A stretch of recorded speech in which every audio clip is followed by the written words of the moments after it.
5:07 p.m. Okay, so the wedding. All right. I went to that pier, right? Running from noise and chaos. And I only found it at the pier. Okay, but here we go. I could not film it. No, I wanted to. I couldn't, but I can film it after the event. And we're not trailing too far behind. It's about 20 minutes. Okay. That pier. See those people standing there?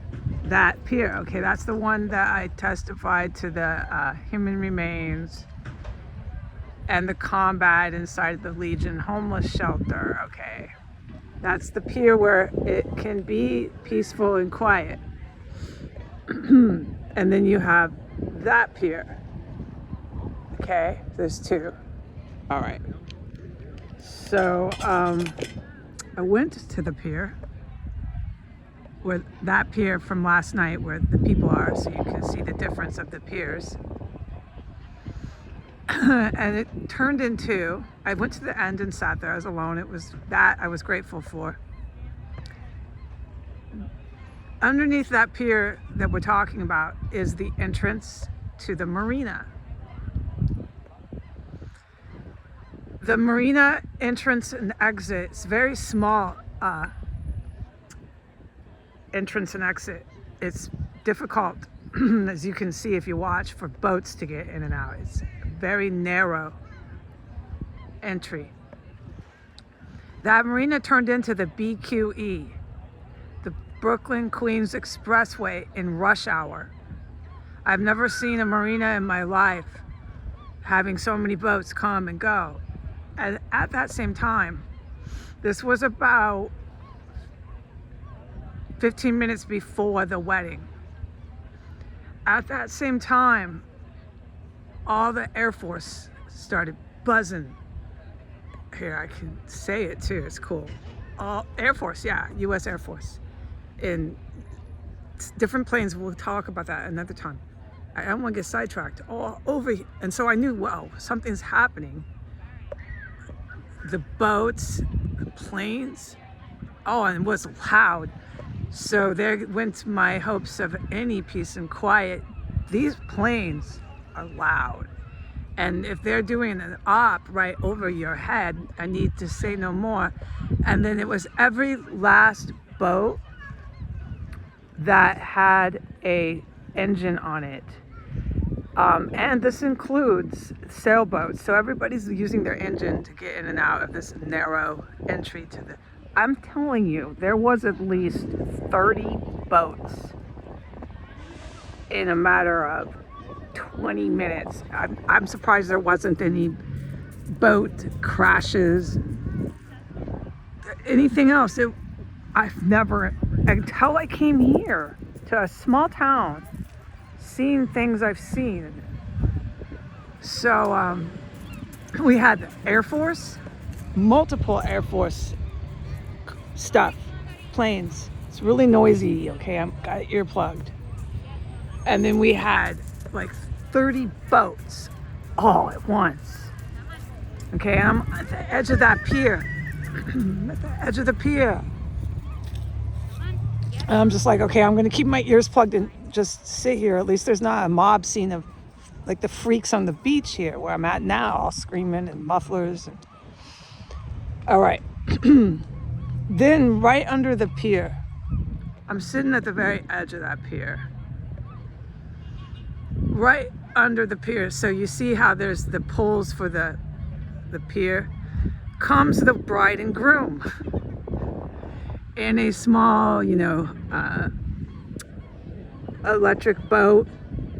She's in her white wedding clothes and he's dressed up like a groom. They come right under the pier, so they come in. So I'm sitting at the edge of the pier and they come in right under me, if you were above, and then they cruise and they go right there. They loop and they go right there to those boats. See, that's the kind of boats they were on. A boat like this, you see it there?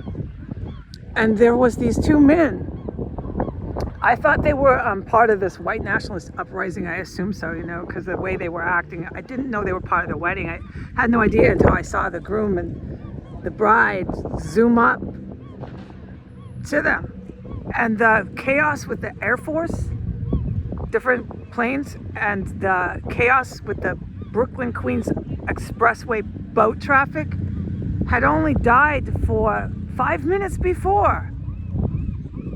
It was stunning, and then here comes this fucking spectacle of this crazed couple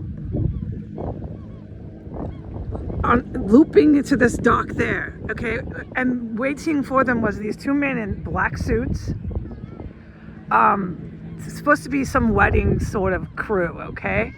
But they were standing when I was watching the boats and the naval and Air Force planes, they were standing on that dock the whole time. That's why I thought they were part of this uprising rebellion, enemy combatant, let's stuff dead bodies in fucking public buildings shit.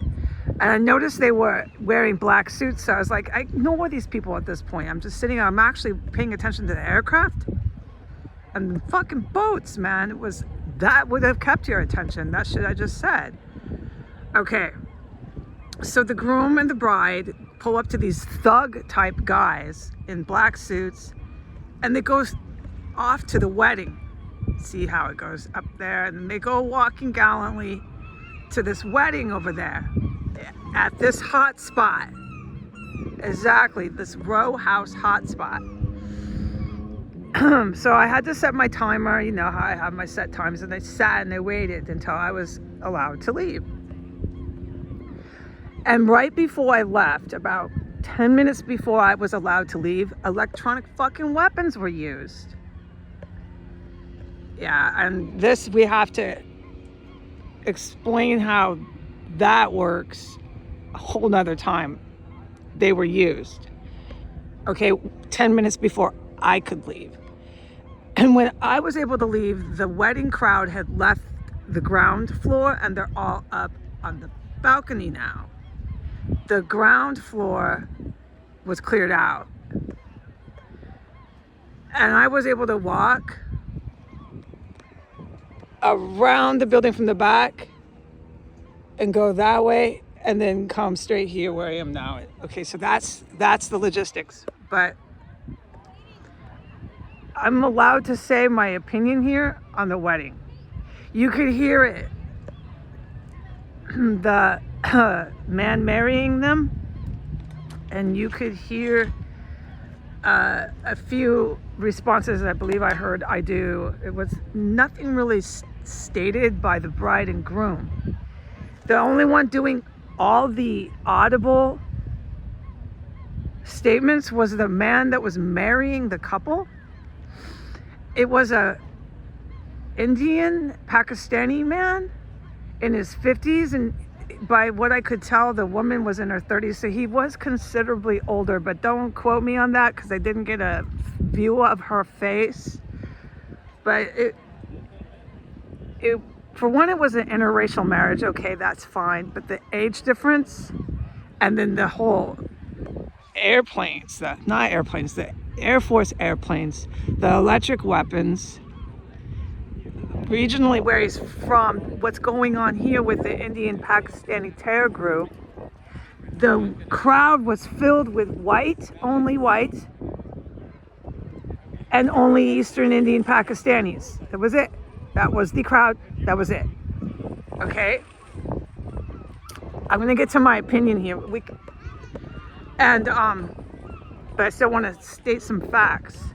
The only one you could hear in the wedding where they're taking their vows was the man marrying them. So there wasn't any thing really said by the two people getting married, except I guess I do. I think I heard one of them say that. The entire proceeding for the wedding took less than 10 minutes.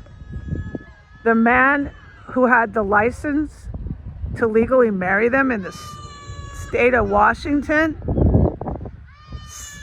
spent no more than 10 minutes saying things like friendship and commitment and do you take this woman and do you take this man. Very standard. So standard, in fact, that this could have been copy and pasted from a Las Vegas wedding hall. Oh, certainly. Facts on paper. Okay, I haven't got to my opinion yet. This is just facts. Las Vegas, you know, the wedding halls take about 10 minutes. That's what I just witnessed.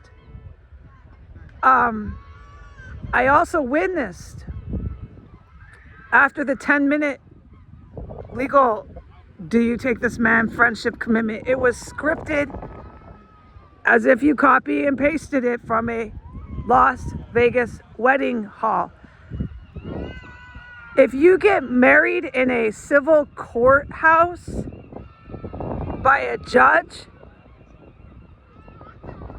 what the judge, his standard or her standard civil proceeding for marriage licenses, what they are required to say out loud for the legal proceeding takes longer. Check my facts, okay? It's correct. It takes longer in a courthouse than what I witnessed here. It was one and done. 10 minutes and done. Okay? Now don't forget how much older he was than her. And don't forget the Air Force and the BQE expressway rush hour traffic of boats with the planes. 10 minutes. It was around that range. I'm not kidding you. Everything was going really fast. About 10 minutes before the wedding only took, it had to be more than 5. I'm sorry to cuss. But it was under 12. Because I got my timers going. He married them as fast as you can get married in Las Vegas at a wedding hall. And then when he was done, and he was doing the only talking, okay, so this is different for weddings. Mostly people like to talk to their groom and bride. No, none of that happened. It was all on a microphone. You could hear everything, okay? Anyone around could. I was at the edge of the pier and heard everything the man marrying them was saying. It was on a big speaker system. Okay. The bride and groom made no statements. After he had legally married them and he said, I pronounce you man and wife, which is legal, you have to say that. The judge in the civil court has to say that. After he said that, he said, now everybody can go shopping at Nordstrom's. Now, this is my paraphrase, but he said he said shopping, and he did say loud and clear, Nordstrom's. And then the whole group, it had to be about 100 of them, all cheered. Yeah! They didn't cheer like that when he said, I pronounce you man and wife. No. They cheered like that when he told them that they had some sort of gift card from Nordstrom's. Oh yeah, no, I'm not the only one that was here on the beach that saw and heard that. And then he said Nordstrom's again, and they all went, yeah! Like if you're at a soccer match or a football game, yeah! It was a whole crowd. So they came for the shopping gift card to go to Nordstrom's. That's what I would, my impression. I'm on the pier there, and I'm like, I can't believe I just saw this. Here's my opinion. I'm on the pier, and I can't believe, I'm sitting there thinking, the crowd clearly doesn't care about the man and wife and being pronounced bride and groom and man and wife. No, they cheered so loud twice in a row for Nordstrom's. Nordstrom's is a place in America. It's a high-end retail shopping store. Twice, and And then I remember thinking, who talks about Nordstrom's at their wedding? And then I remember thinking, why didn't they exchange any vows? Why don't they even talk to each other? And then I remember thinking, what is this? For one, it's interracial, that's fine. But the age difference, and this is really fake. This cannot be real. They cannot be truly in love. They're not even carrying on. A normal wedding is 10 minutes, one and done. Then I remember thinking, why didn't you just go to Las Vegas? I mean, you're already talking about shopping. Everybody there wants to go to Nordstrom's after they get their cocktails. No, I'm not making any of this up. And then they started coming down the pier. It was all Pakistani Indians and white people. Nothing else, nothing else. But don't forget about the electronic weapons. This is really serious. That shit happened all around their wedding. They're off of the ground floor and they're up there now going to Nordstrom's. The whole world knows that. See how they act loud and proud? I know. That's how Americans behave. I mean, Nordstrom's is more important. So here's my, oh yeah, they'll do anything for money here, okay? And it's costing Americans their fucking lives. The shopping, the money. If it comes easy, then they'll take it. It's really, really, really tragic, our American history. Okay, this is my take, all right? More opinion, but that's all right. When you get married, you need to, if you really love the person, you need to at least try to say, because I just sat through this whole wedding. This is my real opinion now. You need to try to say to the bride or the groom, I love you. And maybe a little couple sentences of, I love you so much. I'm so glad we're getting married. Don't you think? And then the bride should say, I love you too. I'm so glad we're getting married. Don't you think that would be better at a wedding? Kind of sweet and cute. None of that happened. No, it was Nordstrom's. Yeah! Nordstrom's. They fucking flipped that crowd. When she said I do and no one cared. When he said I pronounce you bride and groom, man and wife, no one cared. It was just a little clap, clap, clap, clap, clap, like you're at a boring concert. Nordstrom's had them roaring. And then after that, the electronic weapons were used, and then I was able to come back here.